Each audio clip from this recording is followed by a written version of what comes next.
चले। अस्सलाम वालेकुम students, I am here with another video tutorial pituitary gland. तो पिट्यूटरी ग्लैंड या इसका हम दूसरा नाम लेते हैं हाइपोफाइसिस सेरेब्रली। ये एक ओवर्ट स्ट्रक्चर है, यानी एग लाइक स्ट्रक्चर है और ये सिर्फ और सिर्फ 0.5 ग्राम का होता है एडल्ट्स के अंदर, यानी कि एक बड़े इंसान के अंदर 0.5 ग्राम का होगा। उसके बाद ये ब्रेन के साथ कनेक्ट होता है शॉर्ट स्टॉक के थ्रू, ठीक है।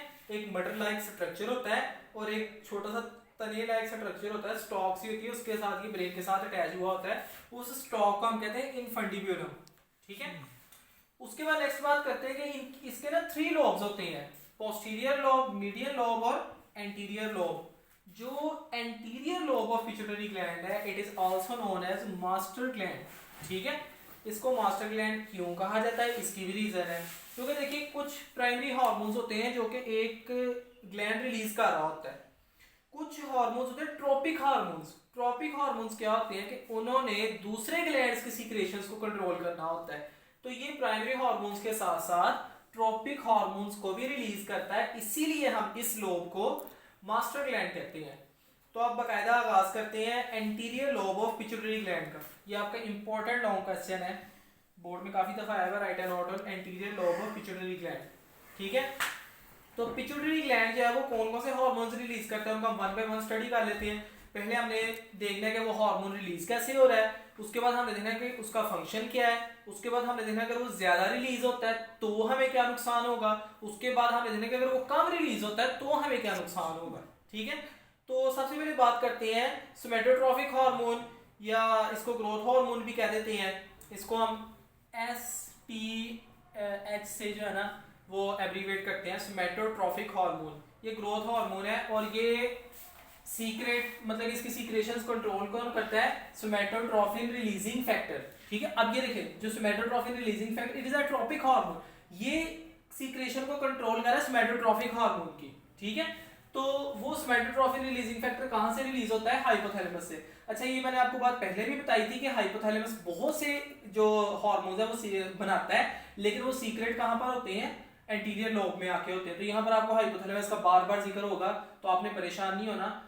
आपने बस ये बात ध्यान में रखनी है कि उनको बना हाइपोथैलेमस है और सीक्रेट कौन कर रहा है, anterior lobe of pituitary gland, ठीक है।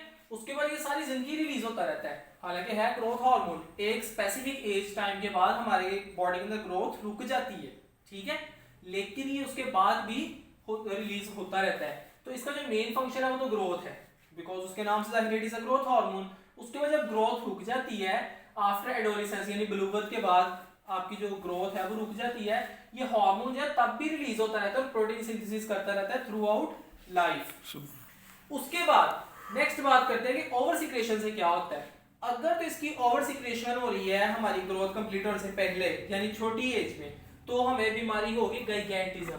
उसमें क्या होगा कि हमारा कद नॉर्मल से बहुत ज्यादा बड़ा हो जाएगा, ठीक है। हमारे टांगे बाजू जो अपेंडेजेस हैं वो बहुत ज्यादा बड़ी बड़ी हो जाएंगी, ठीक है। और उसके बाद अगर ये आफ्टर एडल्ट एज जो है इसकी सीक्रेशन इंक्रीज होती है तो हो जाएगी एक्रोमेगली। ये भी एक डिसऑर्डर है। उसमें क्या होता है कि हमारे हाथ और पांव बहुत बड़े बड़े हो जाते हैं, हमारे जो जॉज है ये बहुत बड़े हो जाते हैं, ठीक है।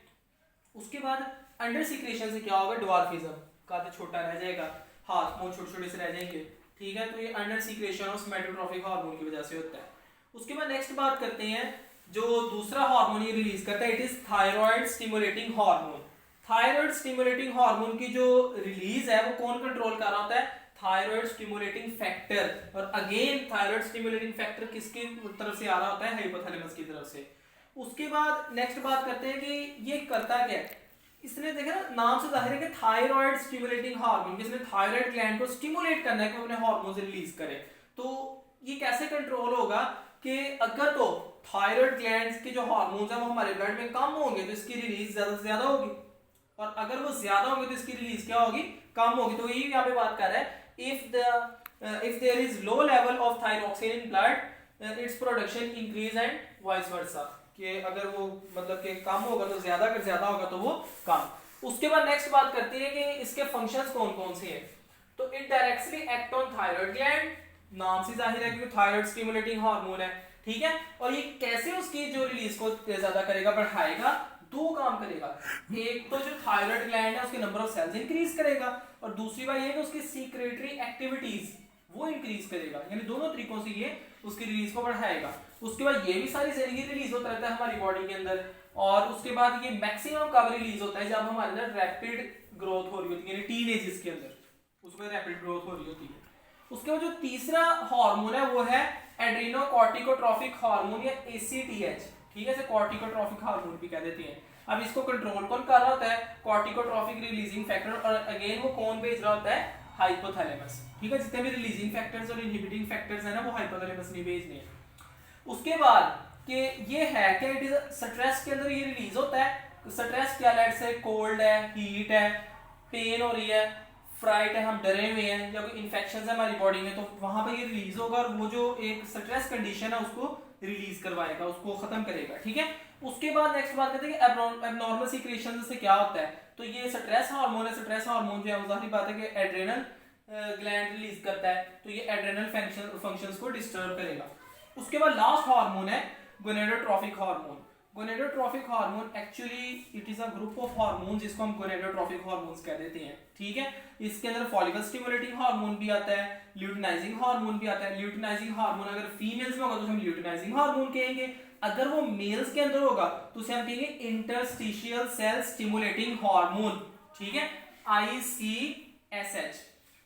उसके बाद नेक्स्ट बात करते हैं, यहाँ पे आपका ये MCQ है, ये बोर्ड के हवाले से भी और MCAT के हवाले से भी मतलब बड़ा फेवरेट MCQ होता है एग्जामिनर के लिए, कि जो फॉलिकल स्टिमुलेटिंग हार्मोन और ल्यूटिनाइजिंग हार्मोन या ICSH, इनका जो रिलीजिंग फैक्टर है ना वो एक ही होता है, ठीक है, गोनेडोट्रोफिक हार्मोन। अगर FSH की प्रोडक्शन को बढ़ाना है तो भी यही रिलीजिंग फैक्टर जो है ना रिलीज होगा, अगर LH की ल्यूटिनाइजिंग हार्मोन की प्रोडक्शन को बढ़ाना तो भी यही रिलीजिंग फैक्टर रिलीज होगा। उसके बाद नेक्स्ट बात करते हैं कि prolactin is continuously released from pituitary gland and it's secretion is controlled by prolactin inhibiting factor, ठीक है। उसके बाद नेक्स्ट बात करते हैं कि फंक्शंस क्या हैं थायराइड स्टिमुलेटिंग हार्मोन के। एक्चुअली यहाँ पे थायराइड आना है, थायराइड स्टिमुलेटिंग हार्मोन के फंक्शंस क्या हैं, तो सॉरी फॉलिकल स्टिमुलेटिंग हार्मोन। तो फॉलिकल स्टिमुलेटिंग हार्मोन अगर मेल्स के अंदर होगा तो जर्मिनल एपिथेलियम, टेस्टिस के अंदर जो लेयर्स होती है ना सेल की उन्हें जर्मिनल एपिथेलियम कहते हैं, जहां पर ये स्पर्म प्रोडक्शन को एनहांस करता है। और अगर ये फीमेल्स के अंदर होगा तो फॉलिकल डेवलपमेंट करवाएगा, ठीक है। फॉलिकल डेवलपमेंट क्या करवाएगा कि फॉलिकल के अंदर क्या होता है, इमेच्योर सेल होता है, तो डेवलप होने के बाद वो एग जो है वो डेवलप हो जाता है, तो डेवलप होने के बाद वो एग रिलीज कर देता है, ठीक है, यानी कि ओव्यूलेशन में मदद देगा।